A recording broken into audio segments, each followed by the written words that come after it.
Episode 9, Ghost Stories.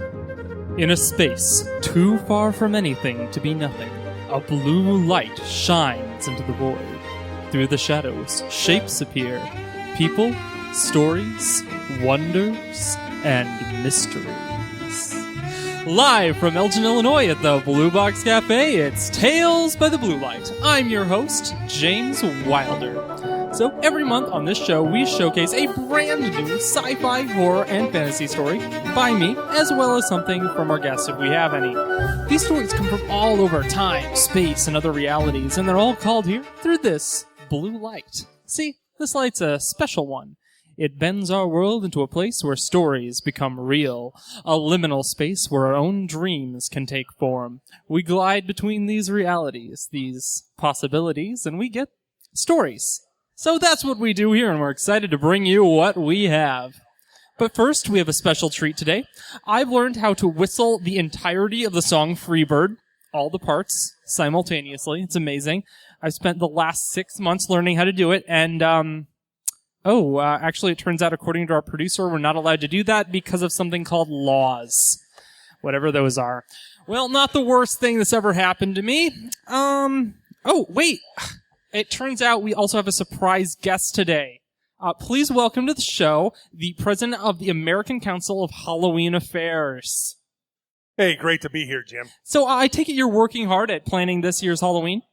Yeah, well, of course we are, but I'm actually here to give a little PSA. Well, we're all about educating our listeners. Well, when have you ever been about that? I mean, we sort of have. Name one time. I had the ghost of Grover Cleveland on. And what did your listeners learn about him? That he liked Nicki Minaj. So you are saying to me that if one of your listeners wrote that Grover Cleveland, the ex-president, loves Nicki Minaj on their college admissions essay, that you'd back them up? No, I am not saying that. So basically you're not educational. Look, just give us the PSA already. Okay, fine. Hello, listeners all over the world. I am the president of the American Halloween Council. You can count on me to be fair and impartial because I was elected just as the Constitution says by every member of the council releasing a crow in the air, then placing a droplet of their blood into a forsaken chalice. When the full moon rises, a crow will come down and drink a single drop of blood from the cup, and the one chosen shall fall to the ground, coughing out their own heart, and then will die. That they will wait under a shroud, and on the 5th day, the crow will come back, open up their chest, and replace their heart into their body. Then they shall be president. This is, of course, is how every American democracy works. Okay, folks, this Halloween, do not be afraid to give children lots of candy. Now, you might see other families giving full-size candy bars. If you can do that, of course, please go ahead. But do not feel intimidated and not give anything. Also, give a mix of candy. Some kids can't eat chocolate and will want hard candy that's allergen-free. Some will want chocolate. Get a variety.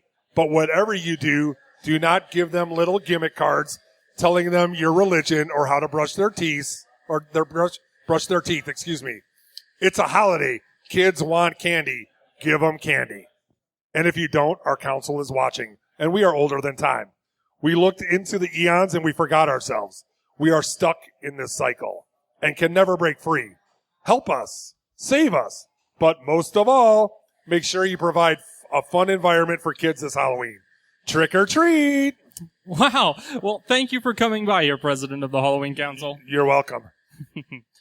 All right. So, on that note, let's start off then with the Halloween spirit, even though we're still in September, with a little horror story we're calling Blind Rope Jack.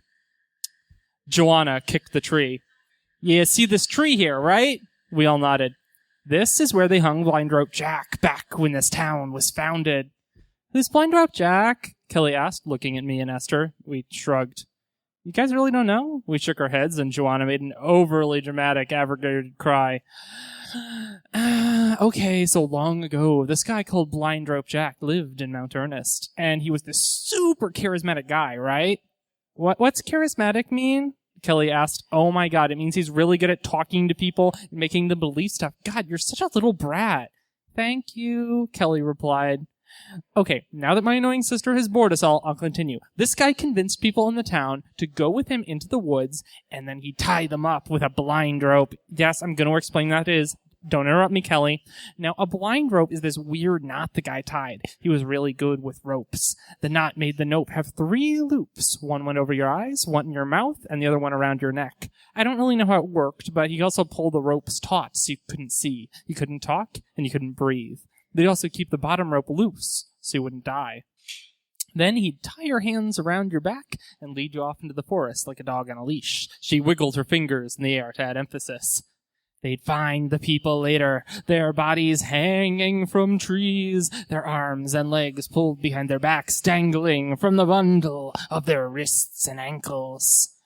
Okay, that's enough, Joanna. You're scaring me, Esther protested. Joanna laughed. Oh, come on. It's just a dumb story. Blind Rope Jack is long dead. That's what I've been getting to. They found the guy and the town's strung up here in this tree, just like his victims. He's dead. And look, even Kelly isn't scared. Don't be a wimp, Esther. Kelly, who was clearly terrified, nodded. Yeah, don't be a wimp, Esther. I rolled my eyes and pulled my phone out. Are we going back soon, or are you guys gonna posture some more? It's a sleepover cast. We go out into the woods and tell ghost stories. That's how sleepovers work. I wanted to tell her, sure, if your parents can afford a house that has its own woods, but I refrained. So, I can tell a ghost story then? I replied. Joanna narrowed her eyes at me. Sure, she said. Esther gave me a look. I was more Esther's friend than Joanna. I'd never even met her sister before tonight. Esther was Joanna's childhood friend. I'd met Esther in cross country. Joanna did volleyball, which I think Esther used to. But regardless, I wasn't really that much like either of them. It didn't help that I'd caked my face with foundation and was wearing all black. That probably wasn't helping, but it was whatever. I didn't care what they thought of me. I looked around the woods. So, you know about Blind Rope Jack, but did you know about his copycat? Joanna stopped, her eyes still widening. No, I thought not. It wasn't as publicized. This guy got obsessed with Blind Rope Jack. He even bought one of the ropes Jack had used, some sicko had saved. He bought more rope, and he started wearing it. Wrapping the rope around his body, wearing a rope necktie, all sorts of weird stuff. He wasn't charismatic like Blind Rope Jack was. He was just a nutjob. But he wanted to be charismatic, wanted people to like him. Couldn't get a girlfriend, so he tried to kidnap girls out of their beds at night. But he wasn't as good at ropes as his idol, and he tried doing too many elaborate things with them. He would flee up the windows, out into the night and into the woods. He hadn't killed anyone, or even succeeded at kidnapping anyone, so the police weren't keen to make it a media affair. They tried to keep it quiet, kept extra patrols, but he always wanted a victim, just to see what it would be like. Okay, enough. Could you just stop? Joanna cut in. Fine, look, I made up my story. There's no such guy as Blind Rope Jack, okay? I tilted my head to the side. Are you sure? Yes, I just made up the story to scare you guys, but that story is freaky, and I'm done with this stuff for tonight, okay? Let's just go inside and play Mario Kart. Esther crossed her arms. You're telling me you brought us out here just to tell us a fake ghost story? Well, yeah, it was fun until your friend piggybacked off it. I sighed. Maybe I should go home and call my mom. Esther shook her head. No, you're not leaving. I want my 2 best friends to get along, okay? I didn't know I was that level, but I looked at Joanna. Truce. She screwed her mouth up, then nodded. Truce. Mario Kart it is, then. We played Mario Kart for quite a long time after that. Kelly looked at the wrong screen most of the time and kept thinking she was winning, despite the character on the screen not doing anything she ever commanded them to. She kept falling over the course over and over, but we just let her do her thing. Trying to convince her she wasn't actually winning didn't seem to really do much for her. Joanna played as Princess Peach, Esther was Toad, Kelly was Mario, and I played my personal favorite, Waluigi, a character whose sole purpose in existing is to be an evil foil for Mario's brother Luigi in Mario sports games. Joanna's mom made us popcorn, and we drank cans of this flavorless soda water called LaCroix that advertised a flavor on the can regardless. So, where did you come up with that scary guy? Esther asked Joanna. Oh, dreams I had? I guess nightmares. I have these dreams where he pulled me out of bed and tied me up, dragging me like a dog out into the woods. They were really scary. Esther waggled her eyebrows. Sounds kinky. What's kinky mean? Kelly said. Don't worry about it, the three of us replied in unison. Ha ha ha ha ha. But it was terrifying. Okay? I talked. Where'd you come up with your story? I frowned. I don't think you want to know. Esther looked concerned. Did something happen? No, I said quickly. I mean, I don't think Joanna will want to believe me. Joanna frowned in reply. Why's that? I sighed.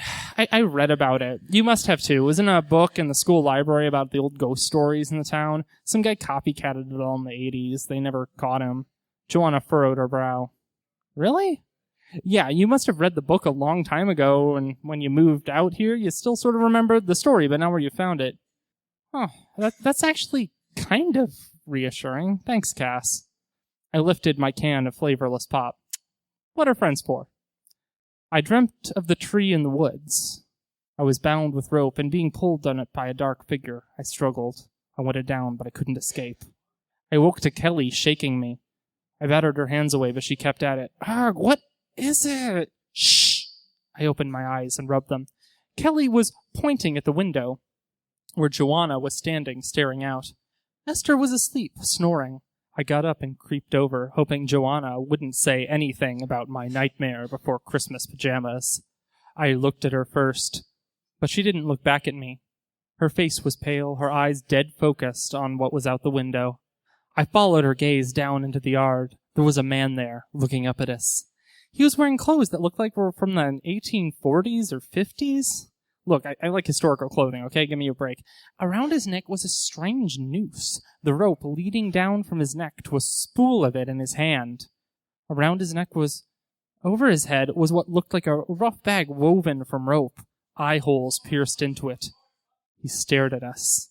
What the I began, then remembered this was Joanna's house. What the fiddlestick muffins? He's real, she whispered. How is this possible? It's just some jerk playing a joke, I replied. She shook her head very minimally, not taking her eyes away from the man. He's watching us. He followed us here from the tree. I thought you said you just made up that tree being the tree he was hung on. I thought he made up all of it. I must have learned about that tree. You didn't learn anything about a tree, though, did you? I thought for a moment. No, not about any specific tree. Didn't even specify what part of the woods or anything. He was still staring at us. We should call the cops, I said. Right. Wait, what if he leaves? I'll take a picture of him with my phone. A video, too, so they know we're not messing with them. I hustled back to my bed, grabbed my phone, and hustled back. Holding it up, I saw an empty lawn through the screen. I frowned, lowered the phone, and he was still right there. Oh my God, I said. What is it? Look at my phone. I'm not going to look away. I'll stare at him. Look at my phone. She did. She dropped my phone and put her hands over her mouth. The phone clattered to the floor. The man in the lawn raised the hand of his that wasn't holding up the rope. He took a step forward, then another. Joanna scrambled back. We need to hide. We need a plan. We can't just hide. What are you two doing? Esther said. We looked over at her. Esther, the ghost of Blind Dwarf Jack is real, and he's outside the house, right outside the window. She let out an exasperated sigh and walked over to the window. Look, there's nothing there, see? Joanna and I looked at each other. Esther's eyes shot between us. Then, the pounding started. It was a violent sound, a banging on the door, like someone smashing their whole weight into it. He's gonna break in, Joanna said. We need to... I looked around and suddenly realized, wait, where's Kelly? She wasn't in the room. The door was cracked open. She'd gone downstairs. We sprang into action, running out of the room. We heard the door splinter apart. We heard her cry, and we all skidded to a halt in the kitchen. There was Blind Rope Jack stringing up Kelly, hoisting her up onto the ceiling fan in the kitchen. A rope covered her eyes and mouth and pushed into her neck. Kelly! Kelly! Joanna yelled. Blind Rope Jack slowly turned to look at us. He pulled a horn-handled knife from his belt and cut the rope off from his spool. There was no way he could have tied her up that quickly. It was impossible, but I suppose that is what the supernatural does by definition. He walked toward us, slowly and deliberately. His fingers, on the other hand, worked quickly, performing a swift dance over the rope and forming into a 3-loop noose. We couldn't hear breathing from him, just footsteps. He smelled horrible, like the roadkill my mom and Brad had gotten stuck in the car grill last year. I looked around the kitchen. I didn't really know it well, but I knew a knife block when I saw it. I scampered over to it and drew out the biggest knife. I gripped 2 more and passed them to Joanna and Esther. It didn't stop us or even seem to give our sudden armament much notice. Esther tried to make the first blow, but with one sweeping swipe it hurled her and Joanna into the wall. I heard bones break, and they hit the ground hard, moaning. I didn't stop, though. I brought the knife down hard. I closed my eyes and held it with 2 hands, pushing it with all my might. There was resistance, and then the knife kept going, and I lost my balance and stumbled. I braced myself on the wall and looked over to see my handiwork. Blind Rope Jack's arm, from the elbow to the hand, was lying on the floor. I didn't have long to celebrate my victory, though, as he used his remaining arm to throw the rope over my head, the 3 loops somehow landing perfectly on my face. He pulled, and I felt it clench around my throat. I flailed. I tried to cut the rope with my knife, but as he pulled tighter, I felt the world slip away into darkness. It was in darkness I awoke again. I couldn't see. It was hard to breathe through the rope. My arms and legs ached, and I realized I was hanging from them. My hands and feet sore. Then I realized one of my arms was free. I couldn't explain the luck, this chance, a free arm. I grabbed onto something, but I couldn't. I couldn't seem to reach my hand anywhere. It should have been able to reach. This puzzled me, but I kept wriggling around. I discovered that the ropes holding me up weren't meant to have one less limb in them. They were all still tight, but as I squirmed, I loosened their grip. I got a hand free, and then my feet slipped out. I was nearly hung as I fell, but I slid my newly freed hand up between the rope and my neck. I still couldn't get the other one there. I thudded onto the ground and pulled the ropes, blinding and choking me. I looked down at myself. There, from the elbow down, my left arm was gone. Rough stitches held the closed stump in place. A dried stain of blood lay under me. I felt woozy. I ran my remaining hand over my left arm and just sat in shock. This wasn't real. This couldn't be happening. I still felt like my arm was there, a phantom limb that wouldn't respond to me. I regretted ever going to this slumber party. Like somehow having my arm sawed off was my fault. I closed my eyes. Time passed. Enough time passed that tears began to come. I cried, and then I heard the stomps. I was in a hollow, a deep dirt cave. The night must have passed because sun was shining down into that hollow, and I ran for the exit, scampering up the dirt incline, clawing my way up awkwardly. I reached the surface and a few yards away saw an Blind Rope Jack. It pointed at me with my own hand. My fingers, my nail polish, my scar on the back of the ring finger. It was attached to its own arm now. It pulled up its spool of rope. It began to knot. I began to run.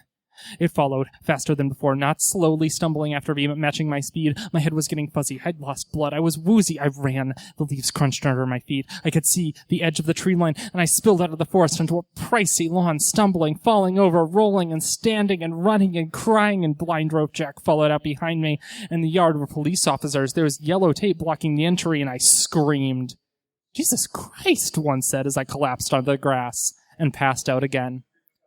It took me a moment to be surprised at my new surroundings, because it occurred to me that I should be in a hospital bed, but I wasn't. I was in a police interrogation room, my right arm handcuffed to the table. I was thirsty. My head was still foggy. I wanted to look down and see that all of this had been a dream, but it hadn't been.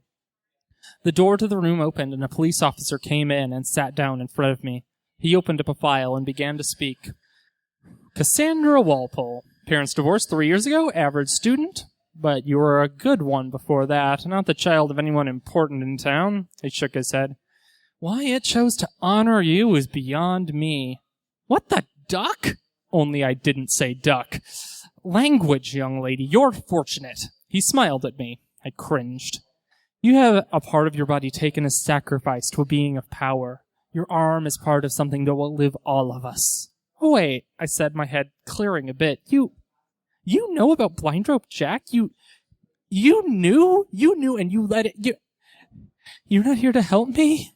He chuckled. When you get older, you'll discover the world doesn't work in the childish ways you think, Cassandra. The police department of Mount Everest is fully committed to satisfying the forest spirit. Usually it demands the sacrifice of a full child. Why would it only take an arm? He laughed. Blind Rope Jack works in mysterious ways. So it's giving you something. You made a deal with it. Don't be silly. That doesn't make any sense. Why are you helping it? What could you possibly get out of this? It's powerful, he said. Just being around something with so few qualms about asserting its power, ignoring our most prudish mores about not hurting children, to be in the presence of such true masculinity. Isn't that enough reason? No, it's really not, I replied. He scoffed.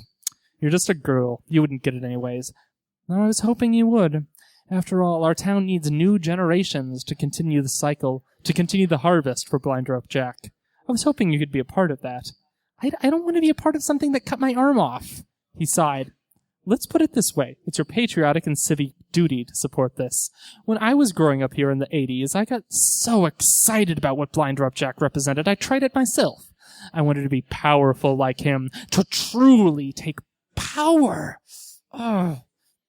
You're the creep who broke into people's houses? Oh, so you know about that. We try to keep lore about Blind Rope Jack in people's memories. After all, he can only target people who've dreamed about him. It helps keep him coming, so he can feed. I struggled against my bonds. I felt my hand that wasn't there. That's not going to help. I realized then what I had to do. I was so tired. I just closed my eyes and thought of the tree. I drifted, and then I heard the stomping footsteps. When I opened my eyes, the police officer was looking behind me. I didn't need to see what was happening. I heard the ropes tightening. The officer's face shone in fear and awe and excitement. I reached my stump up and focused. I focused hard. I thought about where I wanted my hand to be, and it was around his throat. Blind Rope Jack lurched, looking down at my arm as it pulled forward, its body heaving to follow my arm's movement. The police officer's eyes got wider as he realized what was happening, and then got wider still as my hand squeezed tighter. The door to the room opened, and 2 other officers barged in. Their jaws were slack, looking at Jack. I dived as much under the table as I could as the pair of them opened fire. The bullets tore into Blind Rope Jack, sending rotting flesh flying. It looked down at its wounds and looked up at the fresh bodies in front of it. From under the table, I took the officer's handcuff keys from his pocket and undid my bonds. The monster surged forward as the officers fired again. I slipped by them, running as fast as I could. An officer grabbed me, but let go as the thing made its way out of the holding cell and into the hallway. I knew I needed to get to the tree, even as the station turned into a bloodbath behind me. The cops had my phone, but I was able to bum a series of rides to reach pretty close to Joanna's house. I walked the west of the ray there. The yellow tape was still up, but the police were gone. I ran to the side door of the garage and pulled the spare key from under the mat. Then I went in. I looked around for the grill and found a lighter and lighter fluid. I tried to make as little noise as I could, but suddenly a light was on over my head. Joanna rubbed her eyes. What the hell is... Oh my God, she looked at me, stunned. Cass, you're... Joanna, listen to me.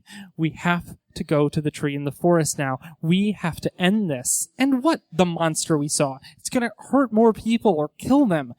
But if it's really tied to that tree, maybe we can burn it away. What happened to you? Guess it cut my arm off. Now come on, I need your help.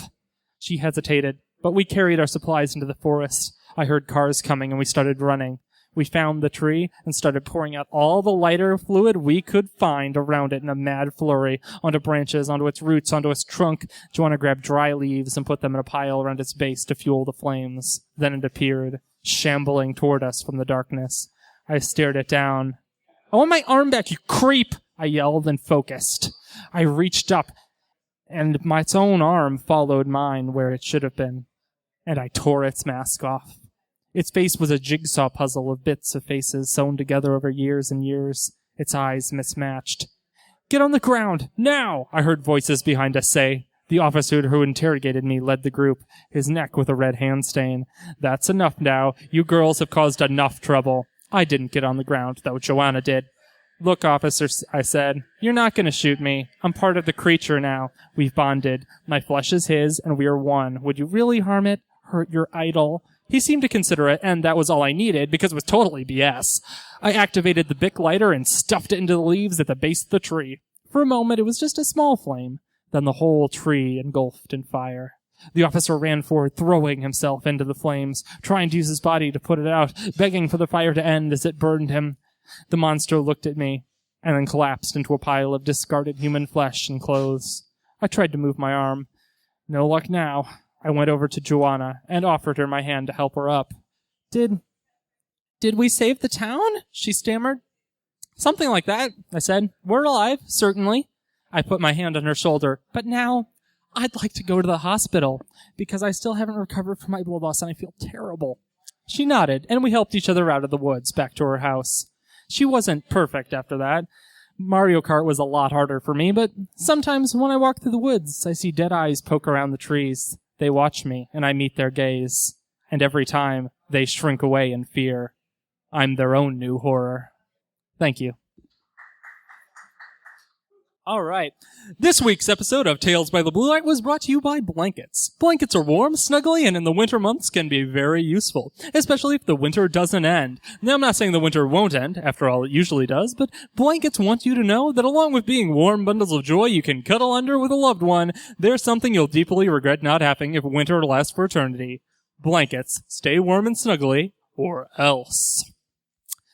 All right. So, what's that?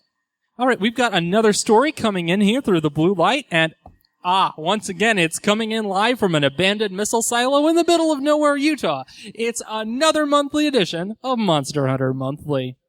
Hi. Welcome again to Monster Hunter Monthly. I'm your long-suffering host, Magpie Jones. Today, we're going to be talking about ghosts. Now, ghosts are misunderstood, not in that they aren't malicious, but in that they're not monolithic. Ghosts have rules, but any two ghosts might not have the same rules. I often hear stories of intrepid monster hunters who go out having done all the research they can on ghosts, believing one set of rules about them and shunning away all the information that contradicts them.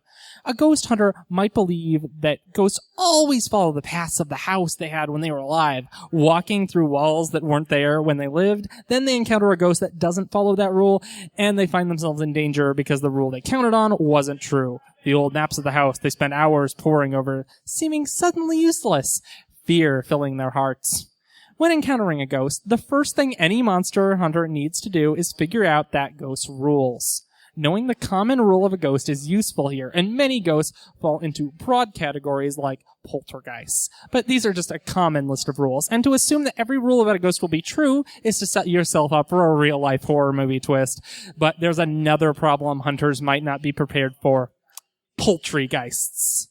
Yes, we all love eating chicken, but unless you hate eating chicken, in which case that lessons really wasn't for you. But if you like eating chicken, what happens to the soul of that chicken? Well, probably it just goes to the great henhouse in the sky. But it could also come back to try to pluck your tail feathers with a vengeance. Just last June, a hunter was taken by surprise by an entire bag of Tyson chicken patties when they started throwing themselves at him like discuses, with a battle cry of "Bah!"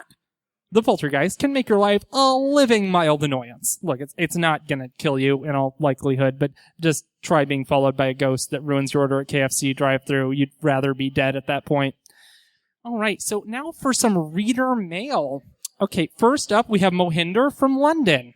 Dear Magpie, I love Monster Hunter Ultimate Edition for the 3DS, but I'm not sure if I want to invest in a PS4 to play...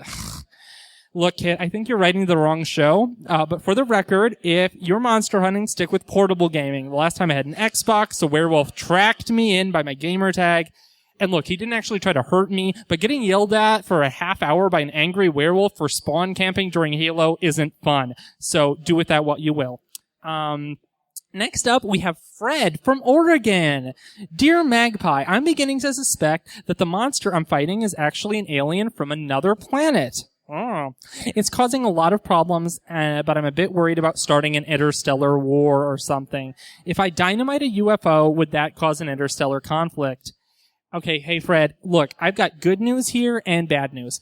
The good news is that you won't start an interstellar war. The bad news is you probably won't be able to take out a UFO with dynamite. See, back in the day, aliens tried to make a second conflict with us, first contact with us. Things were going okay, and then we ended up starting this little thing called World War I. Still, they thought it might be growing pains, but then, boom, World War II. So the aliens are pretty chill, and they're like, hey guys, one last shot. But then we got in a Cold War and tried making more nukes than we needed to nuke our whole planet, and the aliens just took their magical cure-anything medicine and left because we're still 1,000 years off from joining universal society, according to them.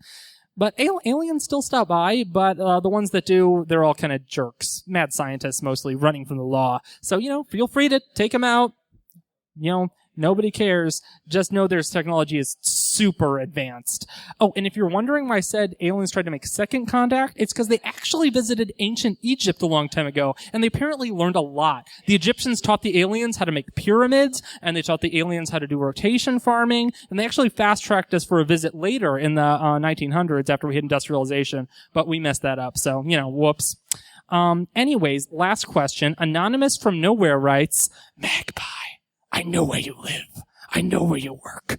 The worldwide network of hunters will fall, and you will be the first domino. Be ready. We're coming for you. You will hear our howl. Wow, Anonymous, what a wacky letter. I don't even play dominoes. Oh, well, that was fun. So I guess it's time to sign off. So, till next time, hunters, don't die. Today's episode of Tales by the Blue Light has been brought to you by the universe where new Coke never stopped being made. You know that time Coke tried to make a new formula for Coke that every taste test showed tasted better, but no one wanted it because they wanted the old Coke, and so you rejected it? New Coke wants you to know it's doing just fine, actually. It has a new boyfriend, and he's a model, and he's studying to be a doctor, but he lives in Canada, so you can't meet him. What? No. We don't have a picture of him, like we'd show you anyway. Everything is going just fine for New Coke. Just fine.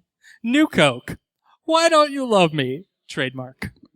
Alright, so, for those of you who've just joined us, this is Tales by the Blue Light, and this is a show I write all the stories that come here myself. I come all the way from Indianapolis to perform this, so if you feel like leaving a tip, there's a nice jar by the door.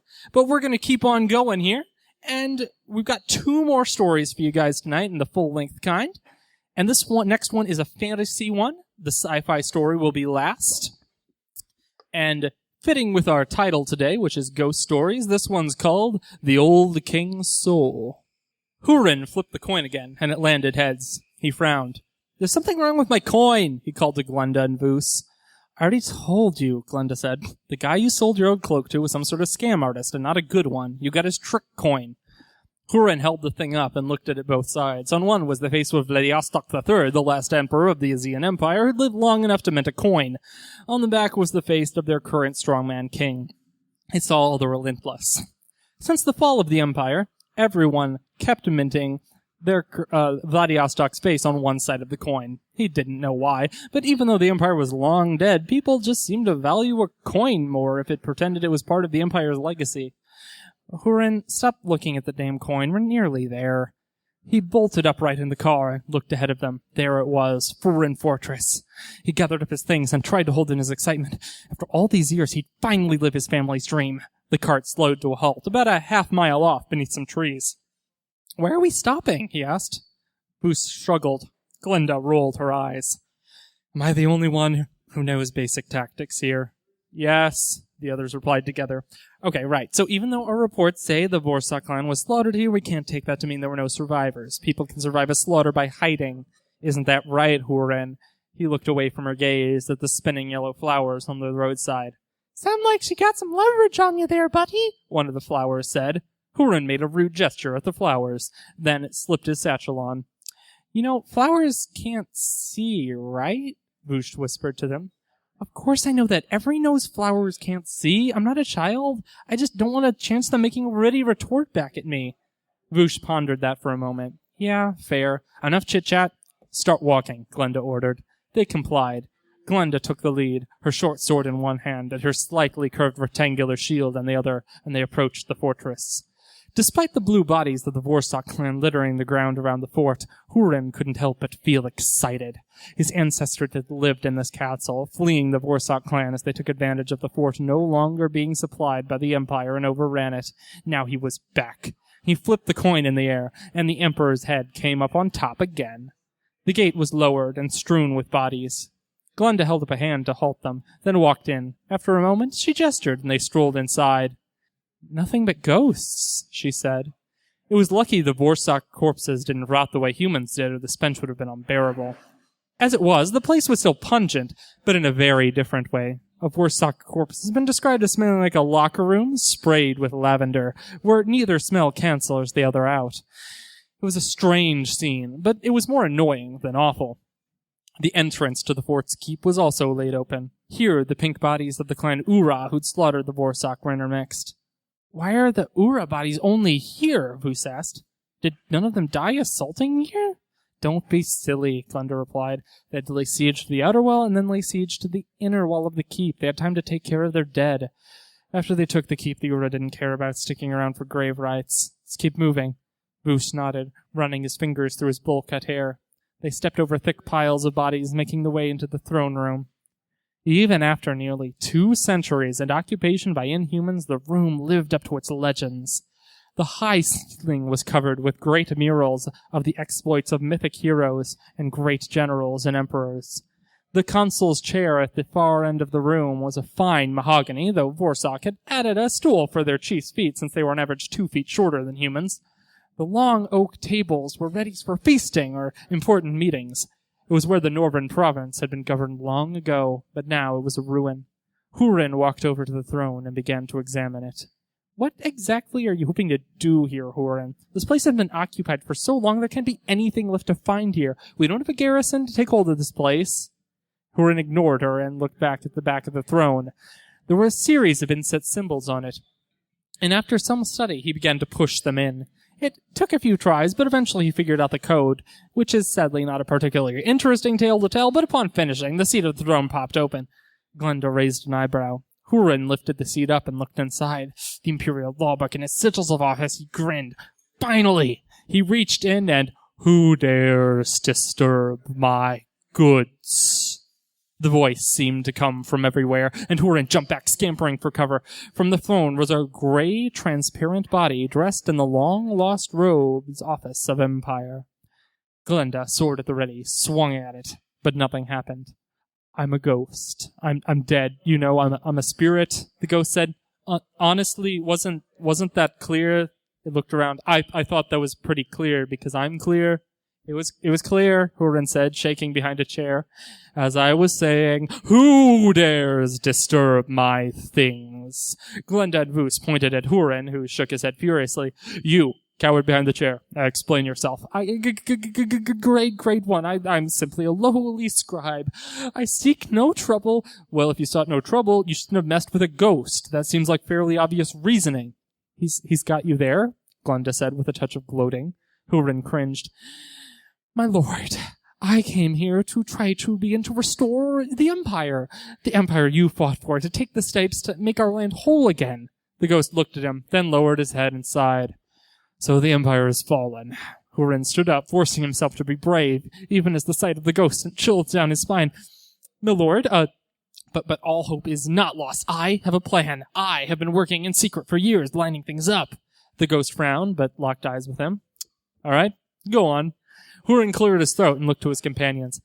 "I've been talking to the various petty warlords, the kings of this area. Most of them are now settling in, and they don't want to lose all their lands to their neighbors if some young upstart wants to take over. It's, just like what's been happening all over and over these last decades.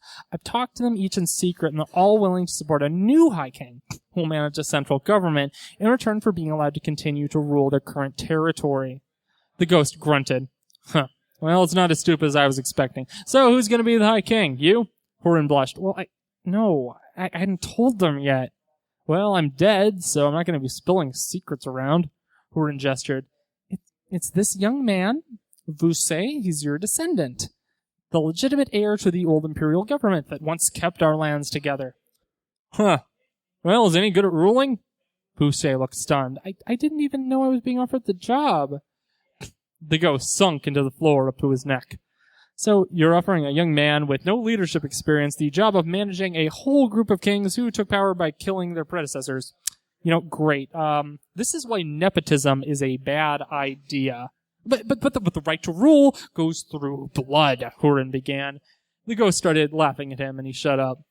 Voos started talking after the ghost finished. "So, if I'm gonna be king, does that mean we'll be taking on the Ura and the Vorsak?" Well, of course, Hurin said. "We'll lead the armies of your new subject to subjugate their tribes. It'll be the beginning of a new future for all of us." "Well, a new future where you're all dead, since I guess that's what you're going for." Glenda finally spoke up. Excuse me, but we've been fighting their raiders for decades. We know how to fight them, and there's no way we can live at peace with them." The ghost tried to put his hands on her shoulders, but they just slipped through and gave her the heebie-jeebies. "Do you know of any idea how little all of you know about your own history? Any of you?" You're talking about the Ura and the Vorsak, like the savage beasts. They built this territory on their backs as our slaves. When the Empire fell, they revolted and killed me. I've had a lot of time to think on that, I had it coming. My king, don't disparage yourself. The ghost waved them up. Look, kid, if you build up your kingdom on the backs of people who want to kill you for how you treated them, it's not gonna go well. The Ura and the Vorsak are angry. Sure, but they're not monsters. So you just think we should give them a seat at the table, let them dine with us, and negotiate a place in our new empire? Hurin said. Yeah, if you don't want them to crush it wholesale. The ghost sighed and looked up at the three mortals. Look, kids, I made a lot of mistakes. I mean, look at me. I'm dead 200 years and I'm not over it. So you can feel free to discount all this, but you can think about what I'm saying here. You want this plan of yours to succeed? Get everybody in on it. You can take what you need from here. Just know you won't have my help if you don't. The ghost sunk into the floor and was gone. As they rode back, Roos looked at his new relics of state. Hurin kept flipping his coin. Glenda drove the cart. Can't believe that ghost would want us to make peace with the Ura and the Vorsak, Hurin grumbled. I thought this whole plan would get rid of them. Boo struggled. The ghost has a point, though. If we're trying to secure all this territory through a political arrangement, wouldn't it be great if we, kind of suck if we lost against a foe that's beaten us every single time we fought? Hurin pulled his knees up to his chest under his robe. So you think we should follow the ghost's advice? Could it hurt? Of course it could hurt. They're people we enslaved in the past who want us all dead. How do you know they'll want us all dead? Glenda asked from up front. Because we enslaved them all? Voos looked over at the plants. The flowers were having an argument. If I decided to invite the Ura and the Vorsak to my coronation, would you oppose me? Hurin felt his control slipping out of his fingers. He wasn't sure what to say. Those blue and pink-skinned monsters had killed his ancestor, desecrated the greatest fort in the land. He closed his eyes. So much for the future rested on these decisions. But he had to choose, didn't he? He flipped the coin over in his hand again. Removing the corpses for the coronation had been a big hassle, and after that, getting the place cleaned up and prepared for the celebration seemed downright normal. The place still smelled funny, though, something Voos was sadly coming to believe would be permanent. The walls of the fortress were now displaying his banner. Minstrels were playing, and the abandoned villages in the air were filling up with the people he would need to support his new hub. He took a deep breath and felt Glenda reaching over to hug him from behind. It looks amazing. He reached his hand up and stroked hers. I certainly hope it will be. A lot rides on this going well. She pointed out into the horizon. A group of horses was coming down the road. Speak of the monsters, and here they come. The first king has arrived. It was King Odric, who had lost an eye fighting the man who had been king before him. The scar from that wound was still visible right down his face. He'd killed over 300 men, according to legends. It would be the first real test of how this would go, and luckily for Voos, it went splendidly. The king came and knelt in front of him, and Voos said all the things he was supposed to say, and they shook hands, and then the minstrel started playing. Hurin breathed a sigh of relief from the sidelines. More kings arrived. Not all of them were easy sells, some wanted assurances, some wanted concessions, and Voos had to appease them without appearing weak. It was a difficult balancing act, but he pulled it off with only one person getting an ear called off, so he called it a win. Things went well generally, up until the banquet.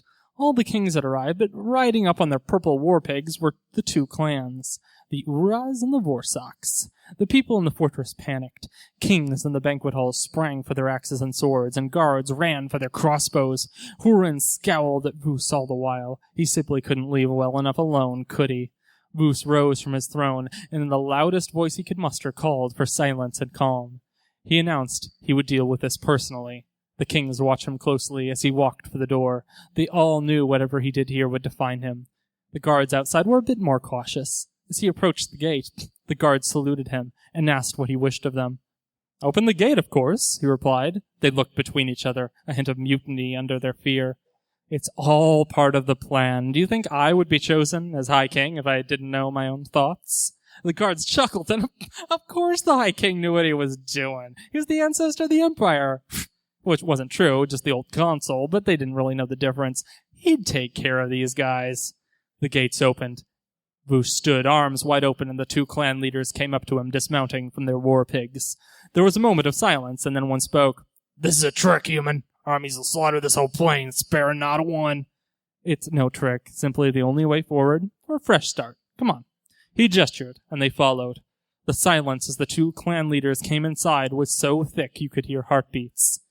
And that way, the silence was thunderous. One of the kings stood up. Will you really bring these in here? Vush smiled and went over to Hurin. He slipped into his pocket as Hurin protested and pulled out a coin. How about a coin flip, then? If the Emperor's head comes up, they stay. It sounded fair enough. Naturally, it did. The clan leaders took their seats, and Vush took the front. Friends, soon to be friends, we've all come here from different places. Some of you have always been powerful. Some of you have fought for every inch of what you have. But all of us have come together, despite years of hardship and hatred, with the thought that together we could rebuild a world we lost, a world that we remembered from dreams of old. But I tell you, you aren't dreaming enough, the groom grumbled. We'll build a better world. One where we do not make the mistakes of the past if we can help it, and don't make enemies where we don't need to. Our scars remain, but we'll avoid new ones while we heal the old. Many of you have killed kin of another. I tell you, those days are done. We can unite now and forge a new future. Hurin watched from the sidelines. He'd never win them over. It was a good speech, but there was too much bad blood. It would take the supernatural. So I asked you to bend the knee and swear fealty to me, your high king. Before any could answer, a booming voice filled the room, a great gray face hovering over Vush. As the last ruler of this land under empire, I grant High King Vush the blessings of our people and the ideals of the future. Any who stand against him stands against all spirits. Oh, said one king. Well, in that case... As the whole room bent the knee, Vush winked at Hurin, whose jaw was on the floor, along with the knees. A better future, eh, old friend? Hurin was speechless. He didn't think this had a ghost of a chance. Thank you.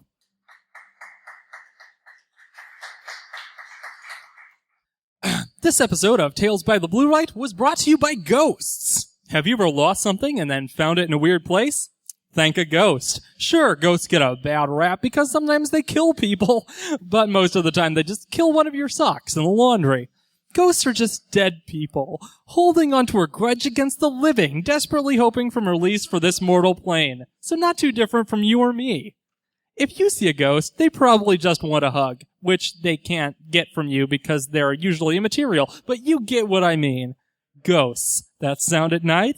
It's not the floorboards. All right.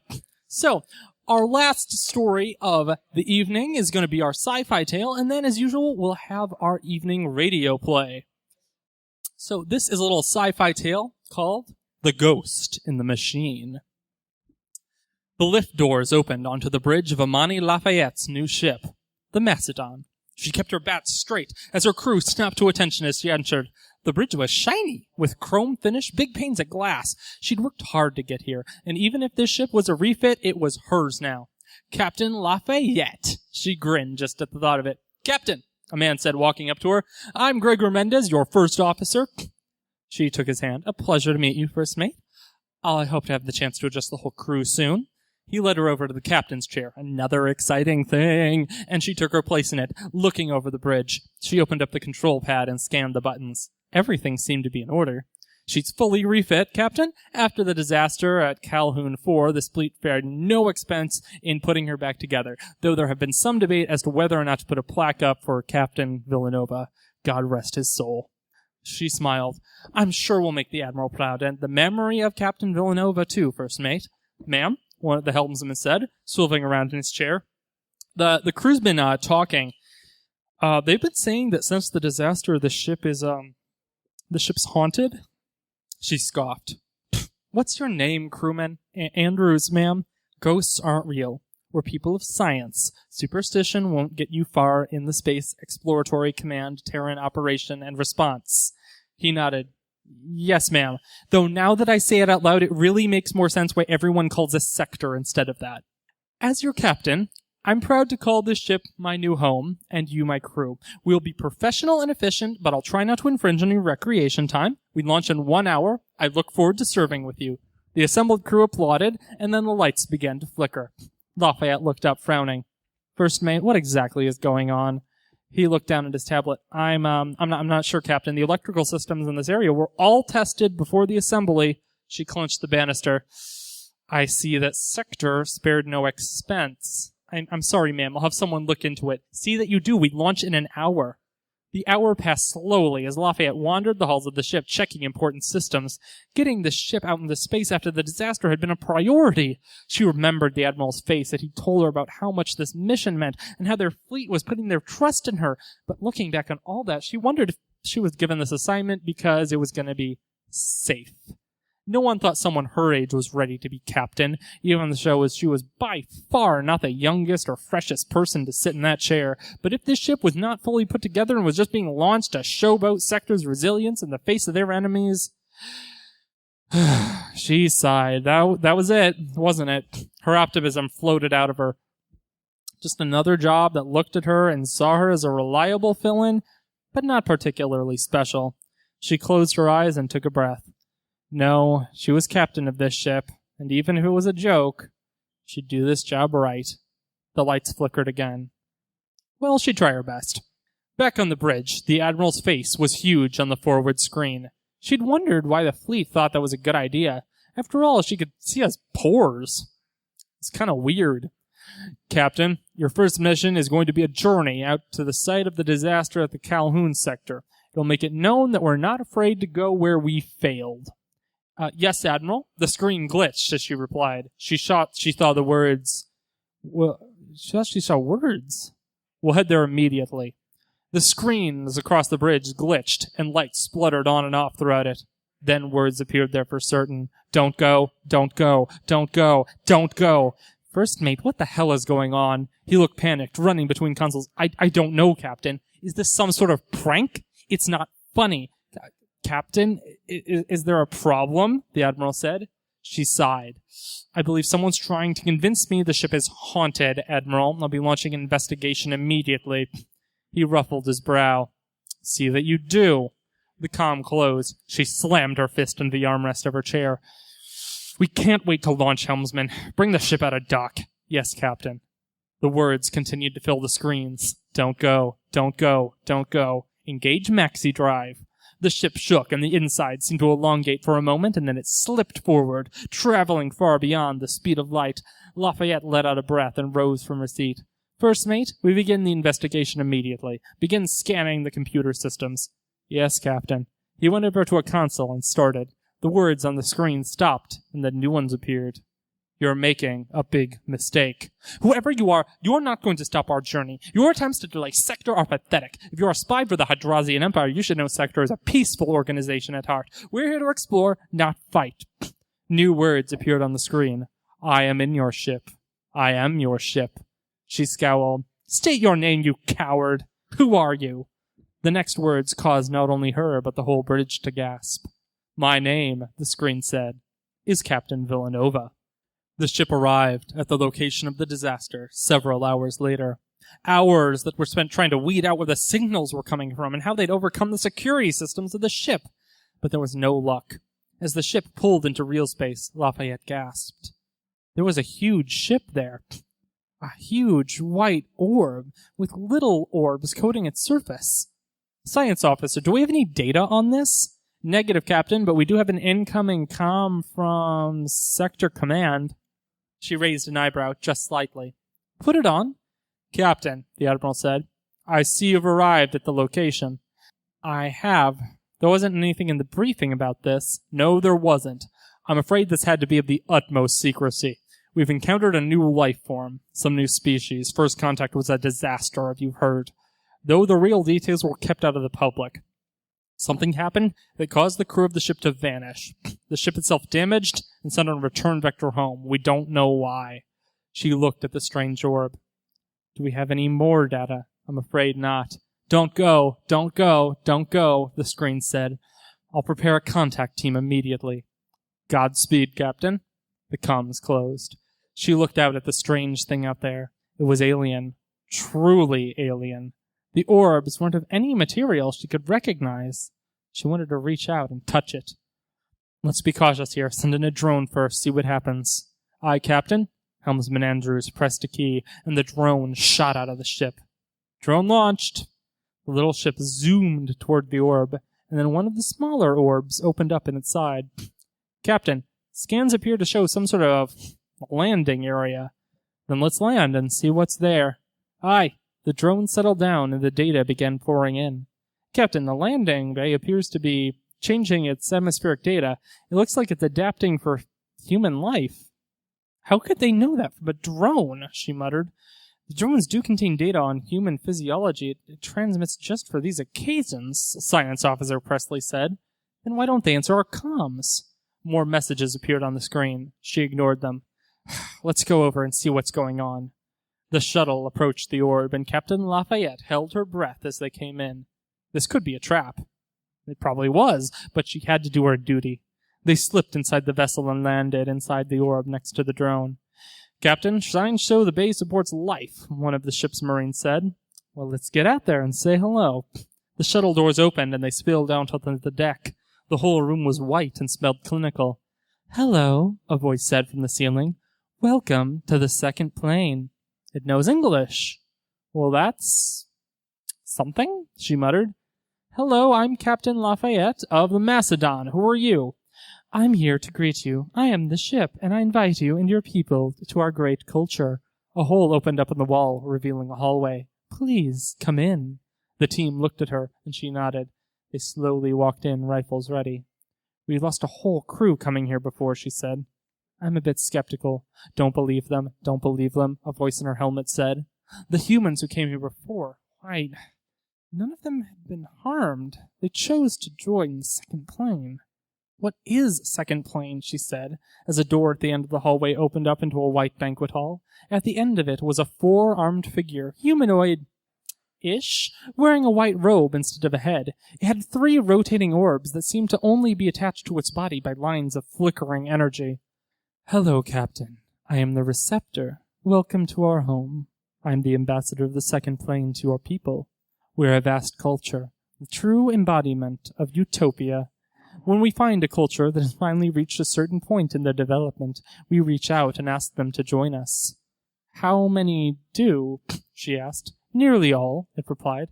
After all, when I show you what we have to offer, you will believe it too. Actually, though, let someone else tell you. The wall opened up, and a human in a white robe walked in, smiling. Captain, the voice of Science Officer Presley said into her comm, that appears to be Ensign Marconi from the previous crew. Ensign, she greeted him. What are you doing here? You know it's against protocol to desert your duty. The man smiled. There is no protocol in the second plane, Captain. When you'll see, you'll want to join too. The whole crew did. Then why did the ship return to Earth damage? He laughed. The captain didn't see the truth of the second plane and decided it would be better to return home. He fired on us, his own men, and the second plane was forced to retaliate. She pursed her lips. Okay. Sure, but that's neither here nor there. Let the receptor show you our truth. I'm ready. Show me, Lafayette replied. By show, your comrade means that one of you must touch my skin. Then you will know. Captain, one of the team said, I volunteer. She nodded, and he took off his glove and stepped forward. The receptor touched him, and his eyes lit up. Oh my God, he said, and looked back at her. Captain, they're right. We have to join them. You don't understand. She frowned. Okay, let's do this then. She took off her own glove and held her hand out. Imani Lafayette suddenly felt the entire nature of the second plane. Felt thousands of species living together in peace, no one hurting each other, no conflict, no tension, no war. They were unified in each other's total good, each learning from the other. It was utopia. She pulled her hand away in awe and turned to the white-robed Marconi, grabbing his hand. It's amazing, she began, only to realize that his hand was as cold as the grave. Is something wrong? He asked. Orbs fell from the ceiling, zooming towards them. You can join the second plane, or you cannot. There are only 2 choices, and choices have consequences. Fall back to the shuttle. Now, she ordered. Her men ran backward, but the door closed. Shit. She pulled out her ray gun and shot at Marconi. The ray burned through his chest, but he kept standing. It burned through the wall behind him, too, and through the hole she saw a whole pile of bodies. The whole crew of the old ship, all gone, all dead. True happiness cannot happen in physical form, Marconi said. Join the second plane inside the hard drives of this ship. She cursed, and then it struck her. First mate, link my suit with the ship's computer and my brain implant with it too. Ma'am, just do it! The link completed, and she saw the past. Captain Villanova and his crew walked up to the receptor, the 3 rotating balls that were its face glowing ever so slightly. It gave them the same pitch, and they all touched it. They all loved it. The ship docked with the orb, and the whole crew spilled off. Then he saw the bodies begin to drop as the orb touched his head. He felt the link between all things. The link between the ship and the orb. The link between the small orb and the big orb. He put all his focus in as it pulled his mind from his body and found himself in the ship, in its computer. He struggled to do anything. Every word, every command was agony, but he did it. He had to get home, had to warn them. Captain Villanova, she thought. Here, Captain Lafayette. You've been controlling a big ship. How about controlling a big orb? She felt some grim joy in his reply. That's an order I can take. As the orb touched Lafayette's head, it found something going onto it didn't expect. There were 2 minds there, and one was taking it over. It tried to shut it out, but it panicked, and Lafayette pulled the orb off her head and blasted another one, going towards one of her team men's with her ray gun. Run, she yelled. You're abandoning paradise, the receptor yelled. She burned through the door. Sorry, not interested. No solicitations, she yelled. The structures around them were collapsing as they made their way to the shuttle, and she strapped into the pilot sheet, turning things on as quickly as she could. Villanova was doing too good a job, it seemed.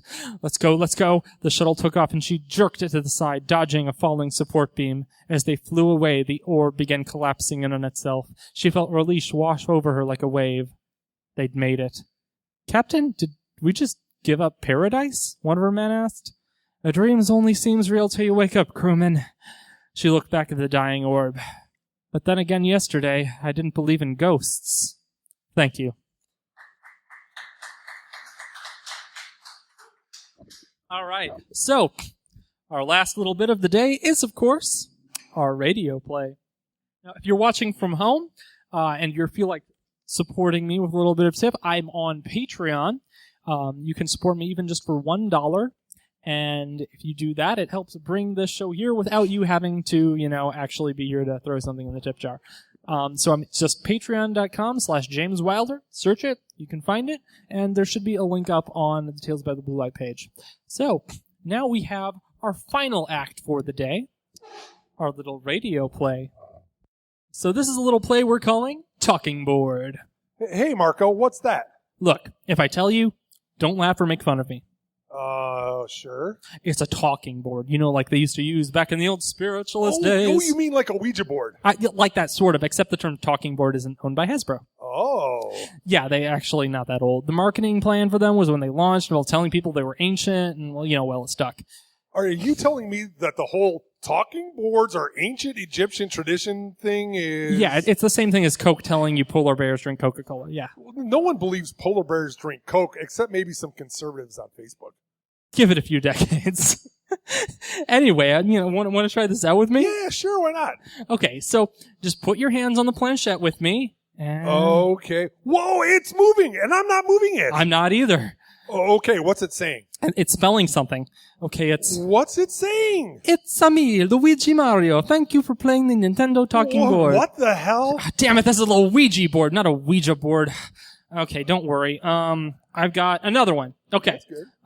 Let's get it set up. Okay, hands on the... You call it planchette? Planchette. Okay, here we go. Go! Damn it, this is a squeegee board, not a Ouija board. That's what I get for shopping at Goodwill. Seriously? Don't worry, I've got another. Look, let's just try to get this one going, okay? Ready? Yeah, I guess. Okay, all right, we're getting a message. Okay, it says... This is just a list of island weather data. Damn it, this is a Fiji board, not a Ouija board. Oh. Okay, I have one last one. Oh, okay, let's try it. Okay, hands on the planchette. Ready! Okay, let's go. We're getting a message. Hi. It just says hi. That's an improvement, really. Well, hello to you too, Ghost. Hey, it's responding. What are you wearing? What are you wearing? Did it really ask that? A t-shirt? Yeah, it's responding. That's hot. Send nudes? Oh no, our Ghost is a jerk. Wait, that sounds like my ex-boyfriend. Wait! I haven't checked on him in a while. Kyle, is that you? Responding, Lydia, OMG, it's been forever. How are you? Fine. How's it being dead? Satan is Oh, wow. Okay, actually, you don't want to know the rest of that sentence. I can imagine. Okay, well, gotta go. Laters, Kyle. Wait, baby, give me one more try. Okay, we're done. Close that thing. Well, that was a waste of time. Not really. Give me that board. No, not that one. The one I'm pointing at. Okay. Hands on the planchette. Ready. Dear Luigi, how can I cheat at Mario Kart? End scene. That's all for tonight from the Blue Light. Come back next month. We'll be sure to offer you more tales of the fantastic, into the darkest depths of your horror, the brightest flights of your fancy, and the biggest dreams of your future. From all of us here at the Blue Box Cafe in Elgin, Illinois, keep your blue light shining. There's plenty more to see.